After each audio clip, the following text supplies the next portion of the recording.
Imagine two distinct vertical meters, one for processing speed and one for depth of observation. In many social circles, human value is measured exclusively by that first gauge. For Tommy, that specific metric was perceived to be at 0. Because he processed information slowly, his community assigned him a label that defined his entire existence. At school, his classmates laughed when he struggled to answer questions, and the town's adults simply stopped listening when he spoke. He became the dumb kid, a fixture of the town that everyone looked at but no one saw. While he failed the town's speed tests, Tommy was actually specializing in observational intelligence. He spent his days noticing things others missed: how a bird built its nest, the patterns of porch lights, and the faces of passing strangers.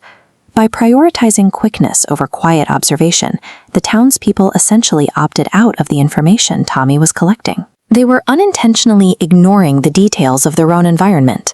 That information gap became critical one summer evening at an abandoned barn outside town. A group of men had gathered there, using heavy crowbars and detailed maps to plan a series of coordinated robberies against the town's local businesses. Because Tommy was used to observing the margins of the town while others were busy with their daily routines, he was the only person to hear their voices and see their tools. The town's security now relied entirely on the one person they had spent years dismissing. Tommy sprinted into the town square, desperate to use the town's social systems to deliver a warning. He told them thieves were planning to rob the town that night, but the response was immediate laughter. The crowd smirked at his crazy story, and within minutes, the square was empty. This diagram shows the town's cognitive filter. When Tommy's factual input hit the hard barrier of the town's pre-existing bias against him, the warning was automatically rejected. Standing alone in the square, Tommy realized that the town's traditional social hierarchy was incapable of processing the truth he was offering. By mocking him, the townspeople hadn't just insulted Tommy, they had effectively dismantled their only defense against the theft that was hours away. Tommy returned to the barn. He knew he couldn't stop the men with force, so he looked for a solution in his specialized knowledge of the local environment. He remembered a specific plant his grandfather had pointed out near the creek, a potent natural laxative. Tommy used the thieves' own overconfidence against them. He crept into their camp, moving slowly and carefully to avoid making a sound while they prepared their gear.